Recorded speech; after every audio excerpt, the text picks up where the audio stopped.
근데 만약에 청정하지 않는다, 그러면 반대로 옵니다. 반대로 돼서 나의 규례를 멸시하고 나의 법도를 싫어하고 내 명을 준행하지 않고 나의 언약을 배반하면은 하나님을 떠나면 하나님을 거역하고 그러면 놀라운 재앙이 내려진다. 폐병, 열병, 눈이 어둡고 생명이 쇠약하고 이 눈이 어둡게 된다라는 게 여기 나오니까 그 더듬을 만한 실제로 장립이 되는 것도 있지만 흑암을 내려서 너희가 대낮에도 더듬을 만한 어둠을 내리겠다. 그 흑암 재앙 같은 것도 얘기하시거든요.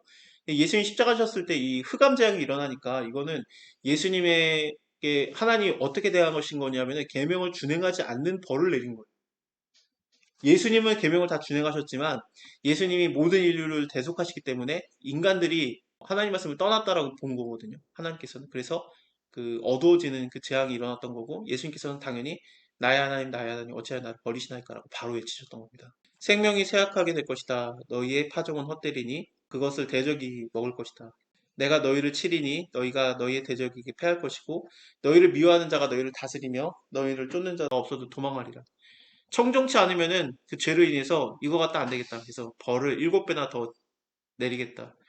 그래서 하늘이 아예 철과 같이 돼서 또 땅이 구리와 같이 돼서 아무리 수고해도 산물이 안 나요. 노력해도 아무런 효과가 없는 거죠. 그러니까 80분의 경성함이 허사로다라는 것이 되는 겁니다. 하나님이 돕지 않으면.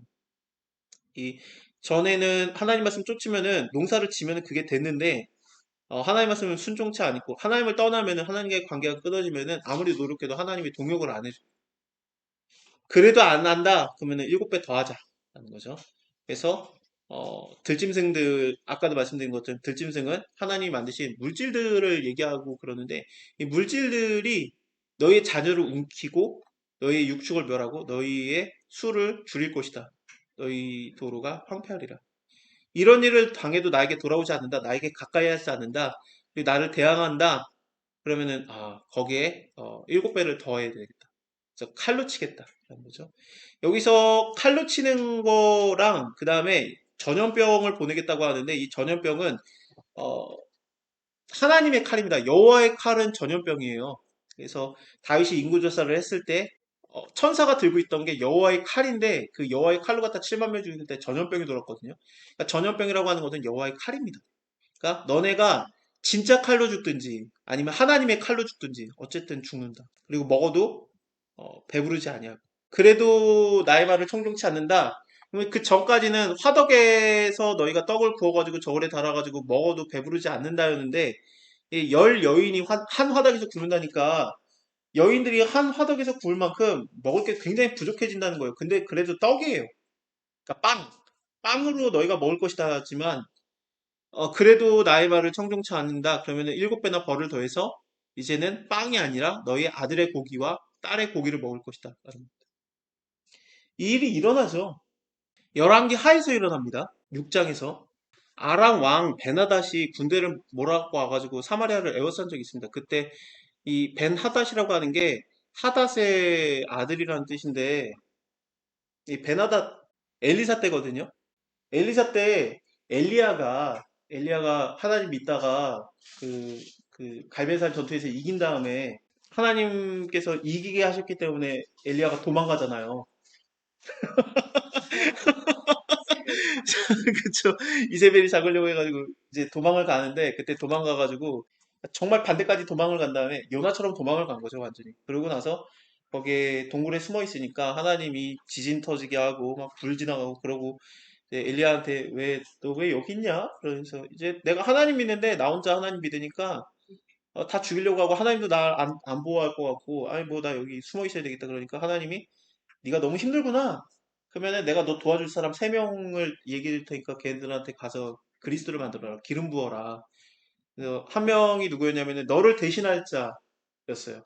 물론 그걸 제일 마지막에 말하는데 일단 제일 먼저 말한 거는 그 너를 도와줄 정도면은 여왕이 널 죽이려고 하니까 왕급이 널 도와주면 되겠구나. 그래서 이제 예후라는 애 찾아가. 그래서 걔한테 기름 부어라. 걔가 이스라엘 왕이 되면 되겠지. 그리고 나서 또 기름 부어야 되는 거. 너 이스라엘 내에서는 너 도와줄 적 없다고? 저기 위에 아람이라는 거기가 있어. 거기 가가지고 한번 베나다한테 기름 부어라. 얘가 걘지 그 밑에 있는지는 모르겠는데 기름 부어라. 그리고 그 다음에 너를 대신할 자 엘리사한테 기름 부어라 그랬더니 엘리야가 다른 거 다 필요 없고 엘리사한테 가가지고 네가 내 후계자라며 기름 붓고 하늘에 올라갔죠. 그게 열왕기하 1장인데 이 엘리사 때 베나닷이 군대를 몰고 왔어요. 얘가 왜 왔냐면은 전에 어땠냐면은 쳐들어올 때 그때 하도 막 이렇게 쳐들어만 가면은 다 이게 정보가 노출이 되니까 도대체 우리 중에 누가 우리의 스파이냐? 왜 우리가 쳐들어간 거 다 알고 다 방비하고 있어? 한두 번이 아니네. 그랬더니 그 중에서 그 신복이 있어가지고 얘기하지 않습니까? 그 엘리사라는 선지자가 있는데 걔가 왕이 한 말을 침실에서 한 말도 다 압니다. 그래? 그럼 엘리사만 잡으면 되겠네. 그래가지고 엘리사를 잡으려고 그 쳐들어와요. 그때 에워싸거든요. 그래가지고 그의 사환이 엘리사의 사환이 그러니까 엘리사의 비서죠. 그러니까 전도사님이 와 주여 우리 어떻게 합니까? 그랬더니 두려워하지 말아라. 우리를 지키는 자가 더 많다. 기도한 다음에 저의 눈을 열어서 보게 없어서 그랬더니 그 전도사님이 눈을 떠서 봤더니 불말과 불병거가 엘리사를 둘러섰는데 그 쳐들어오는 숫자보다 많았어요. 그러니까 이 숫자가 더 많다. 두려워하지 말아라. 그리고 나서 엘리사가 하나님께 기도한 다음에 원컨대 저희의 눈을 어둡게 없어서 지금 사환의 눈도 어두워가지고 못 보다가 눈이 밝아지니까 불말과 불병거를 본 것처럼 엘리사가 저 쳐들어온 아람의 군대들의 눈을 어둡게 만듭니다. 그래서 눈을 어둡게 없어서 했더니 눈이 어두워진 다음에 엘리사 이게 장님이 됐다는 게 아닙니다. 엘리사가 나타나요. 지금 전부 다 엘리사 잡으러 온 거예요. 엘리사 잡으러 온 건데 그들 앞에 나타나요 혼자. 야, 너네 왜 왔냐? 그랬더니, 우리 그 하나님의 사람 엘리사 잡으러 왔는데요. 그랬더니, 눈이 어두워지니까 엘리사인지를 보는데 엘리사인지를 못 알아보는 거예요. 그래가지고, 너네가 와야 될 길 이 길이 아니야. 그리고 성도 여기가 아니야. 내가 너희를 인도하리라. 그리고 엘리사 잡으러 온 사람들을 엘리야가 끌고 딴 데로 갑니다. 지금 이제 쭉 가다가 사마리아, 북이스라엘의 수도인 사마리아에 간 다음에 거기까지 끌고 가는데 이 사람들이 졸래졸래 따라가요. 그 말은 뭐냐면은 지금 점점 자기네들이 죽을 수도 있는 진짜 위험한 그 나라의 가장 핵심 도시로 가고 있는데 그러니까 가장 무장이 돼 있는 곳이겠죠. 거기까지 가는데 자기네들이 어딜 가는지 인식이 안 되는 거예요. 그냥 따라가는 거예요. 눈이 어두워져가지고 따라간 다음에 엘리사가 그제서야 하나님한테 기도해가지고 눈을 열어 보게 없어서 그랬더니 저들이 눈이 떠지니까 자기네들이 사마리아 한가운데 있는 거예요. 그러니까 왕이 신나가지고 엘리사한테 신났어요. 내 아버지요. 내가 그들을 치리이까 내가 치리이까 신나가지고 두 번 얘기합니다. 그러니까 치지 마소서 칼이나 활로 사로잡은 자인들 어찌 뭐 치리이까 여기서 그냥 돌려보내라. 먹고 마시고 그냥 돌려보내게 하옵소서 하고 그냥 갔어요. 근데 이 일 때문에 뭐가 일어나냐면은 이때 왕이 아예 일어난 다음에 이게 특공대가 보내줬던 게 아니라 아예 왕이 와가지고 다시 쳐들어오는데 사마리아를 지나가는 길을 정확하게 아는 거죠. 왜냐면 특공대가 저번에 갔다 왔잖아. 엘리사 따라서. 그러니까 정확하게 들어간 다음에 사마리아가 에워싸입니다. 괜히 그때 풀어줘가지고. 그래가지고 이 성이 둘러싸인 다음에 나귀머리 하나에 은 80세겔이고 하푼테라는 게 뭐냐면요. 새 똥이에요. 이 하푼테의 4분의 1 값에 은 5세겔로 막 말도 안 되는 가격에 팔린 거예요. 이게 먹을 게 없으니까. 그러니까 이 상황에서 이스라엘 왕이 성 위로 통과할 때 한 여인이 외쳐가지고 나의 주 왕이여 도우소서 했더니 왕이 가로되 여호와께서 너를 돕지 않는데 내가 너를 어떻게 돕느냐? 무슨 일인데? 그러면서 이제 얘기를 하는 거죠. 그랬더니 여인이 대답하는 게 이 여인이 내게 이르기를 네 아들을 내놔라. 오늘 우리가 먹자. 내일은 내 아들 잡아먹자 해가지고 우리가 드디어 내 아들을 삶아 먹었더니 다음 날이 돼가지고 이제는 네 아들 먹자. 우리가 먹으려고 그랬더니 저가 그 아들을 숨겼나이다. 그래서 아들을 잡아먹는 일이 일어나. 그러니까 왕이 이 말을 듣고서 옷을 찢어요. 엘리사 그놈 때문에 그놈 때문에 이렇게 됐다. 엘리사를 내가 죽이지 못하면 하나님이 내게 벌을 내리길 원한다. 그러면서 엘리사를 죽이러 갑니다. 엘리사 때문에 하나님 믿는 사람 저 사람 때문에 이렇게 됐다. 내 인생 꼬였다. 나라 망했다. 이렇게. 근데 하나님이 이 상황에서 해결해야 되는 방법이 뭡니까? 엘리사 살리려면은 이게 해결을 받아야 되겠죠. 그래서 하나님 말씀이 임해가지고 다음 날이 되면은 내일 이맘때쯤이 되면은 고운가루 한 사에 한 세겔에 팔리겠다. 그래서 이제 그 물가가 완전히 싸진다라는 얘기를 하시는 거죠. 그것을 문득병자 네 사람이 야 우리가 여기서 죽기를 기다리더니 저 나라 가가지고 먹고 죽자. 주면은 먹고 아니면 항복하고 주면은 먹고 아니면은 우리가 어차피 죽어야 되는 목숨 아니냐. 가봤더니 아무도 없는 거예요. 하나님이 다 쫓아냈어요. 갑자기 그 새벽에 병고 소리와 말소리가 들리니까 이거 이스라엘 사람들이 쳐들어왔나 보다. 저 다른 나라랑 동맹해가지고 우리를 쳐들어왔나 보다 하고 다 도망을 갔어요. 그래가지고 그냥 가봤더니 완전히 먹을 게 너무 많은 거야. 그래가지고 이것을 갖다가 자기네들이 먹다가 문둥병자들이 깨닫는 거죠. 야, 우리가 이거 먹는 거 좋은데 이거 이스라엘 사람들한테 안 말하면은 하나님이 우리한테 벌 내릴 것 같다. 거기 지금 굶어 죽고 있는데. 우리가 얘기하자 그래가지고 말을 하러 갑니다. 그래서 말을 해요. 그러니까 못 믿어요. 그래가지고 한 명 보내보고 두 명 보내보다가 나중에 쫙 몰려가다가 하나님 말씀 안 믿었던 사람이 밟혀 죽습니다. 예. 안 믿었던 사람만 밟혀 죽고 그런 일이 어떻게 일어나 그랬던 사람만 밟혀 죽고 나머지들은 다 하나님 말씀대로 잘 먹고 잘 살아요. 예, 고기를 먹는 일이 실제로 일어났었습니다. 근데 이것을 해결한 것도 그냥 하나님 그냥 한 거지. 뭘 잘한다고 될 건 아닙니다. 그러니까 하나님 불쌍히 여기면 돼요. 다. 내가 너희 성읍으로 황폐케 하고 너희의 성소들을 황량케 하리라. 이거는 이스라엘 사람들이 되게 믿기 어려웠어요. 왜냐하면은 우리 나라가 망하는 거는 이해가 된다. 우리가 잘못했으니까 그렇겠지. 근데 하나님의 성소가 무너진다라는 거는 이해를 못 하는데 근데 여기에서 좀 특이한 게 뭐냐면은 너희의 성소들이 황폐해지리라라고 하거든요. 그러니까 성소가 아니라 성소들이라고 하니까 이게 성소가 하나가 아니라는 얘기 아닙니까? 이 말은 뭐냐면은 이게 하나님을 모시는 성소라기보다는 그 태양신의 주상을 섬기는 성소였을 가능성도 있어요. 예. 근데 이게 하나님의 성소일 가능성도 있는 게 그 향기로운 향을 흠명치 아니하리라 하니까 하나님이 하는 거 아닐까. 어쨌든 하나님께서 그 성전을 다 헐어버리시니까 음, 그 땅을 황무케 하리니 거기 거하는 너희의 대적들이 그것에 인해서 놀랄 것이며 너희가 열방 중에 흩을 것이고 내가 칼을 빼어서 너희를 따르게 하리니 너희 땅이 황무하게 되고 성읍이 황폐하리라. 그래서 이제 완전히 다 황폐해진 다음에 완전히 이스라엘 예루살렘 다 무너진 다음에 그리고 나서 다 쫓겨나게 되고 그리고 땅이 그제서야 안식을 누리는데 이게 역대하 마지막 장이죠. 역대하 마지막 장에서 시드기야 왕 때 다 포로로 끌려간 다음에 땅이 그제서야 안식을 하니라 그렇게 나오거든요. 그러니까 안식년을 한 번도 지킨 적이 없고 신년을 한 번도 지킨 적이 없는데 땅이 쉰 적이 없는데 이스라엘이 완전히 망하고 유다가 완전히 멸망하고 나서야 땅이 그제서야 안식을 취합니다. 70년 동안 안식을 취합니다. 예레미야의 예언처럼. 그리고 나서 이제 바벨론에서 다시 돌아오는 거죠.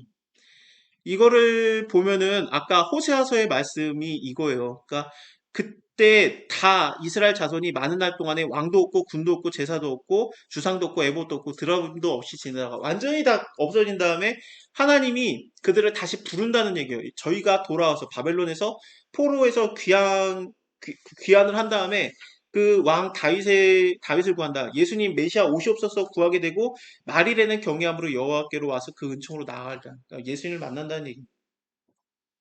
호세아서 3장이 그 짧지만 굉장히 많은 내용을 한 번에 함축하고 있는 얘기입니다.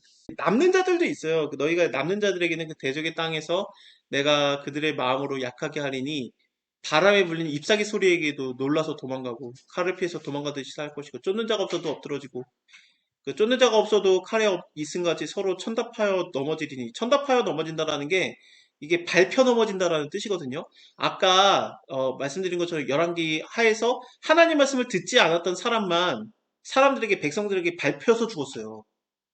그걸 생각해 봤을 때 이 레위기의 말씀이 그대로 이루어져 그들이 밟혀 넘어지게 될 것이다. 너희 대적을 당할 힘이 없을 것이고 너희가 열방 중에서 망하리니 너희의 대적이 땅에서 너희를 삼킬 것이다. 대적의 땅에서 땅이 너희를 삼킬 것이다. 너희 남은 자가 너희 대적의 땅에서 자기의 죄로 인해서 세잔하며 그러니까 힘이 없어지고 약해지고 그 열조의 죄로 인해서 그 열조와 같이 세잔하리라. 그들이 자기의 죄와 그 열조의 죄와 및 그들이 나를 거스린 허물을 자복하고 자기를 나를 대항하였으므로 나도 그들을 대항하겠다. 하나님께서는 내가 하나님을 대항하면 하나님께서도 우리를 대항하시기도 하고 우리 좀 그런 게 있습니다. 그래서 내가 하나님을 어떻게 대하는가에 대해서 굉장히 좀 많은 관심을 두시는 게 하나님이신데 내가 하나님을 어떻게 대하느냐에 따라서 하나님이 나를 대하는 방법이 많이 결정이 되는 것 같아요. 하나님께서는 우리가 하나님을 어떻게 대하는지에 따라서 하나님께서 우리를 대하는 방식이 태도가 많이 결정이 되는 것 같아요. 또 우리를 아시니까 그게 가장 효과적입니다. 마리아랑 마르다 같은 경우에 마리아랑 마르다가 그 나사로 오빠가 죽었을 때 그때 예수님께서 오시는다는 소식을 듣고 마르다가 먼저 달려 나온 다음에 마르다가 했던 얘기는 뭐냐면은 왜 주님께서 여기 없었습니까? 당신이 여기 계셨으면 내 오라버니가 죽지 않았을 겁니다. 근데 지금이라도 주님이 원하시면 무엇인가 이루실 줄 내가 믿나이다 그랬더니 예수님이 네 오빠가 살아달리라 그랬더니 뭐 그렇죠. 마지막 부활 때 마지막 말세가 되면은 사람들이 다 살아날 때 그때 부활하는지는 알아요. 그랬더니 너 나 믿는다며 뭔지 할지 믿는다며 나를 믿는 자는 영원히 살 것이다. 뭐 죽어서 죽는 자는 살 것이고 살아서 믿는 자는 영원히 죽지 아니하리라. 네가 그것을 믿느냐? 내가 믿나이다 그래요. 그러니까 그 마르다는 신학적으로 마지막 날에는 다 부활하죠. 그때 부활할 줄 믿습니다. 그랬더니 예수님께서 부활에 대한 것을 신학적으로 대답을 해줬습니다. 물론 진리죠. 근데 마리아에게 마르다가 간 다음에 마리아가 주님이 오셨다는 얘기를 듣고 다시 또 뛰어나온 다음에 예수님은 그냥 그 자리에 계속 서 계셨어요. 그 같은 장소에서 또 마리아를 만났는데 마리아도 똑같은 얘기를 해요. 토시 하나 안 틀리고 누나랑 그 언니랑 똑같은 얘기를 합니다. 내 주님이 여기 계셨으면 내 오라버니가 죽지 아니었겠나이다 하고 그냥 울어요. 그랬더니 예수님께서 그 울음을 보시고 눈물을 흘리시더라 이렇게 나와요. 그러니까 뭐 예수님이 울 필요 없어 내가 지금 너 오빠 살리러 온 건데 그러지 않아요. 우니까 예수님이 같이 울어요. 그런데 예수님이 울고 끝나느냐 그게 아니죠. 왜냐하면은 죽음을 부셔버리는 예수님이기 때문에 내가 사랑하는 자를 죽였어? 이 죽음이라는 게 내가 사랑하는 자를 울렸어? 이 죽음이라는 게 죽음은 내가 부셔버릴 거야? 그러면서 죽은 나사로야 나오라 하면서 이제 무덤에서 나오게 하십니다. 내가 하나님을 대하는 방법으로 하나님이 나를 대하는 경우가 굉장히 많아. 마리아는 마르다 경우만 봐도 그래요. 같은 자매인데도 하나님이 그렇게 대하신 걸 보면은 진짜 그래요. 그러니까 하나님을 내가 대하는 태도로 하나님께서 저에게 다가오시는 경우가 많습니다. 근데 보면 그래요. 진짜로 성경에서도 내가 하나님을 대하는 방식으로 하나님께서 나에게 그 하나님이 되어주세요. 다윗 같은 경우에는 어떠냐면은, 다윗은 자기가 양을 치는 자였기 때문에 양을 치는 목자하면서 사실은 목자의 개념으로 보면 안 되고요. 용사로 봐야 돼요. 용사. 지키는 용사. 그래서 다윗이 그 골리앗을 죽이려고 했을 때 사울 왕에게 얘기했던 게 나를 하나님께서 내가 양을 지킬 때 뭐 사자나 일이나 뭐 곰이나 그런 게 왔을 때 하나님께서 그 짐승들의 손에서 내 양들을 구원하셨고 나를 구원하셨나이다. 그러니까 저 골리앗의 손에서도 나를 구원하실 겁니다라는 목자로 얘기를 합니다. 그러니까 용사의 개념이에요. 그러니까 하나님께서 그를 이스라엘을 양으로 보시고 그 양들을 지키는 다른 나라의 전쟁으로부터 지키는 용사 목자로 다윗을 세웁니다. 그 목자인 다윗이 하나님을 어떻게 대했냐면은 그대로 돼 있어요. 자기 성향대로. 그래서 여호와는 나의 목자시니 내게 부족함이 없으리로다 그러면서 뭐라고 하냐면은 그가 나를 지키는 자다 하면서 주의 지팡이와 막대기가 나를 안위하시나이다. 그러니까 사울의 손에서 나를 보호하셨던 하나님 모든 자의 손에서 날 보호하시겠구나. 왜냐하면 하나님이 기름 부은 그리스도가 나의 대적이었는데 그가 나의 대적이었는데 그의 손에서도 보호하셨다. 왜냐하면 그는 하나님 편이에요. 왜냐하면 그리스도니까. 하나님 편인데 그가 나의 대적이 됐어요. 그럼 어떻게 됩니까? 도망가야지 뭐. 근데 그의 손에서도 구원했으면은 하나님의 편도 아닌 악인의 손에서 하나님이 나를 안 보호하시겠느냐, 안 구원하겠느냐, 내가 사방에 음침한 골짜기에 다녀도 괜찮겠느냐라는 걸 깨달은 우리가 하나님을 대할 때 내가 하나님을 대하는 방식으로 하나님이 나를 대하신다라는 걸 좀 생각하면 될 것 같아요. 근데 그거 잘 안 변해요. 하나님이 저를 빚으신 대로 제가 하나님을 대하는 거예요. 아까 제가 말씀드린 것처럼 하나님은 우리의 안 좋은 모습까지 다 보시기로 작정하시고 같이 사는 거니까 하나님한테 외식하거나 뻥칠 거 없고 그대로 드러내면 돼요. 하나님 나 이런 사람이고 하나님 저 아시지 않습니까? 죄를 져도 된다는 게 아니라 내 있는 모습 그대로 하나님한테 솔직하게 드리고 그러면 하나님께서 저를 인정해 주시고 저를 만나 주시는 거예요. 불쌍히 여기시고. 저희는 하나님한테 잘 보일 수가 없어요. 왜냐면은 하나님 보시기에 이스라엘도 예, 야곱도 뭐라고 했냐면은 지렁이와 같다라고 했기 때문에 그렇습니다. 그 지렁이라는 이사에서에 나오는 지렁이 같은 야곱아 그 지렁이가 땅에 있는 지렁이도 징그러운데 히브리어로는 시체에 있는 벌레라는 뜻입니다. 그러니까 구데기예요. 그러니까 하나님께서 보시기에 이스라엘이 야곱이 지렁이 같이 보였어요. 근데도 내가 사랑하겠다라고 하셨는데 우리는 오죽하겠습니까? 하나님한테 좋은 모습을 보일 수가 없어요. 야곱은 자기의 아빠가 이삭이고 할아버지가 아브라함이에요. 자기의 자식이 요셉, 자기의 자식이 유다, 막 그래요. 레위, 막 그렇습니다. 자기 아들이. 하나님이 그를 몇 번이나 만나줬고, 씨름을 해줬잖아요. 같이. 근데 그래도 구데기처럼 보여요. 하나님 보시기에는. 우리가 인생에서 하나님한테 자랑할 거 하나도 없고, 내 있는 모습 그대로를 불쌍히 여겨주시고 받아주시는 하나님한테 그냥 가까이 가면 됩니다. 그러면은 그게 끝이지. 근데 하나님이 너무 감사한 게 그거를 언약으로 맺어줬어요. 내가 너와 언약을 맺겠다. 그래서 이 땅에서 우리가 하나님을 관계 맺을 수 있고 그러는 겁니다. 그러면은 또 하나님은 그 언약을 버리지도 않고 내가 너희를 싫어하지도 않고 막 그러겠다는. 근데 우리를 하나님 싫어하지 않는데 우리가 하나님의 법도를 싫어하고 규례를 싫어하면은 멸시하면은 하나님께서 그 관계를 지속시킬 필요가 없으니까 그러면은 별로 안 좋죠 우리한테. 너희도 내 법도를 싫어하네. 그럼 나도 너희를 싫어하리라. 그런 거죠. 근데 하나님은 사랑이 많으셔가지고 내가 너희를 아주 싫어하지는 않겠다. 아주 미워하지는 않고, 아주 멸하지는 않고, 그래도 언약을 폐하지는 않겠다라고 하면서 너무 죄를 져가지고 떠나지만 아주 멸하지는 않고 그 그루터기를 남기면서 그루터기 중에서 뿌리가 여러 개가 있지 않겠습니까? 근데 그 뿌리 중에서 다윗의 뿌리에서 다시 새싹이 돋아나고 열매가 맺으면서 그게 그 다윗의 뿌리에서 솟아난 순 예수 그리스도 메시아를 말합니다. 메시아를 통해서 다시 너희를 이렇게 세우겠다라고 하나님이 법도를 말씀하십니다.